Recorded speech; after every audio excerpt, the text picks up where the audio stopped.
Husband's surgery cancelled due to A1C level, need to make immediate changes in diet.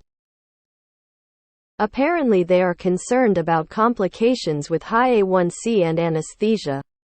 Has anyone ever heard of this? My poor husband has been in constant pain for months now. They scheduled his surgery and we were looking forward to him not being in pain. We were preparing for him to be recovering for several months through Christmas, and now we're at a standstill. His A1C is at 9. While I try to make foods that are low in carbs, I find it difficult. Up till now, I've been doing HelloFresh, swapping out things like rice for cauliflower rice or just not serving him the rice. But every recipe is a mix of protein, vegetable and starch. How can I onboard him on a total keto diet, and how long would that take to lower his A1C so that he can have surgery before he goes insane from the pain? And I go insane having to help him through that pain and the stress it causes. Edited to respond to all you beautiful people. I am going through the replies and I just wanted to say thank you. These are such wonderful, informative, sharing and well thought out replies. I am feeling more optimistic. With an A1C at 9, he is diabetic and needs to see an endocrinologist ASAP.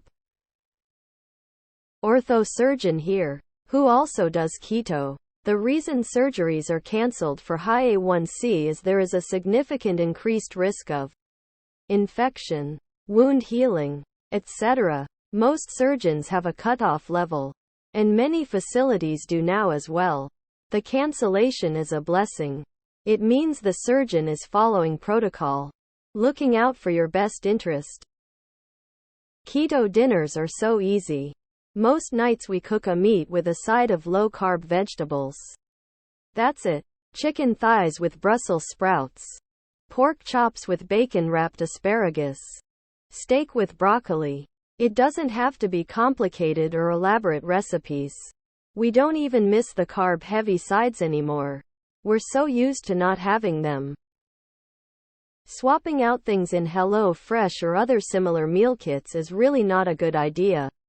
Emo. For people new to keto, you can do it if you are vigilant.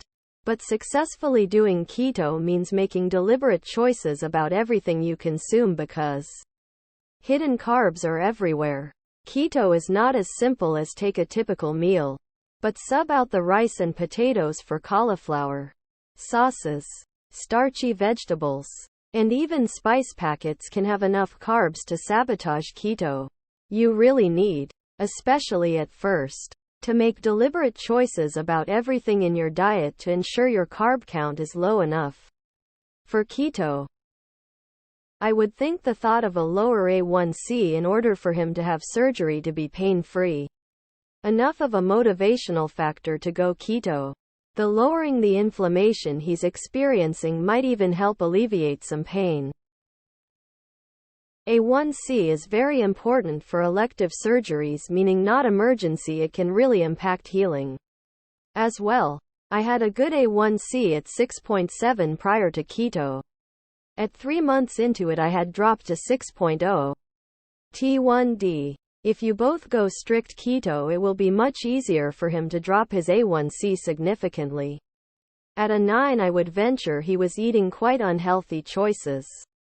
Since the A1C is a 3-month average, it will take some time to overcome the high blood sugars that lead to that high a number. Good luck to him. My A1C was close to 8 when I started keto again in July. I just had it done again on Friday and it's now at 5.7. That may not be typical, but it may be possible for him to make good progress in a few months. My A1C went from 8.1 to 6 in a little over 2 months after eliminating most carbs from my diet. I would definitely recommend getting a blood sugar monitor so he can see how different foods affect his levels. Avoid all foods with added or simple sugars, and he should try intermittent fasting. It's common for surgeries to be postponed because of weight, sugar levels, and/or nicotine use. Also, you can't eat what you don't have. If he eats all the cereal, there is not a reason to replace it. I would recommend the beef, butter, bacon egg diet to get his A1C down as quick as possible. Bacon eggs for breakfast, burgers for lunch, steaks for dinner until his A1C blood sugars are under control. Then he can start adding in vegetables, nuts, dairy, berries, avocados, etc. to maintain. Why is he not able to manage his own diet? I commend you for supporting him, but this is really something he needs to do himself. And he needs to understand the consequences himself. Don't enable him, but also don't remove his sense of responsibility. If you want meal delivery, Green Chef does keto meals. You've had a lot of great advice here. One thing I'll say is he has to want to do this. If you prepare Lado mess and he pours himself a bowl of cereal, there's little point in you trying. Unfortunately, you can make him eat healthier. I will add I was at 5.9 A1C for years. And after intermittent fasting, eating from 12:6, I'd skip breakfast and not eat after dinner. My A1C levels dropped quite a bit between tests. I wasn't eating Lado either, just normal foods. Even sugar. Maybe he'd find controlling when he eats easier than what he eats. I'm not diabetic though, so make sure you get DRS approval. Quick note about snacks: to keep your carbs low, look for 0 or 1 net carb snacks. Hard-boiled eggs are perfect. Cheese sticks, salami, check the label. Pepperoni. After a week or two on keto, your appetite just withers away and you automatically stop snacking. Throw the cereal out. Keto can be easy, delicious and fun. I also began it due to blood sugar issues. To help onboard him, I would recommend chocolate keto chow shakes as an easy and delicious meal replacement. Factor meal delivery service is also an easy and delicious option.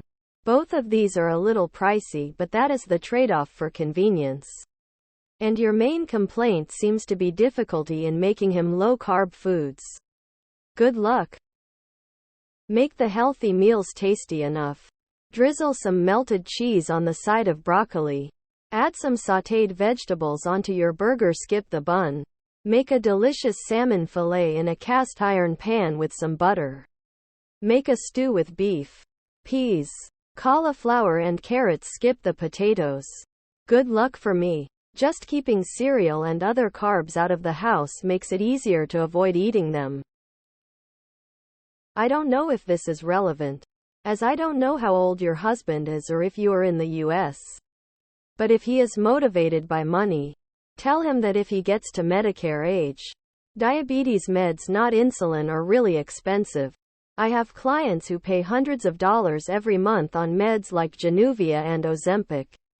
Insulin does have a cap of $35, but none of my clients are just on insulin.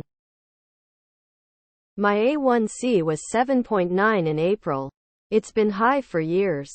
I dipped my toe in keto. My A1C was 5.8 at the end of September and 5.5 when I visited my endocrinologist. I went back to her because of midnight low BG alarms 50. Unfortunately, he has to be ready. I wasn't for a long time major saw trauma until I found the right therapist for me. There are a number of things I used to eat that I don't anymore. But I don't really miss them. If I do recall a fond memory of baked potatoes, I just remember my pants are 3 sizes smaller in 6 months. And the craving goes away. He might want to talk to his doctor about the new GLP-GIP medications while still doing keto or low carb. Following a strict keto diet will lower his A1C, but will take 2 to 4 months, being that the A1C is measured off the hemoglobin of your red blood cells. The cells hold the A1C value from when they were made till when they die, which the average life of RBCs is 120 days. I lowered my A1C from 9 to 4.7 back in 2020 with keto. intermittent fasting and keto.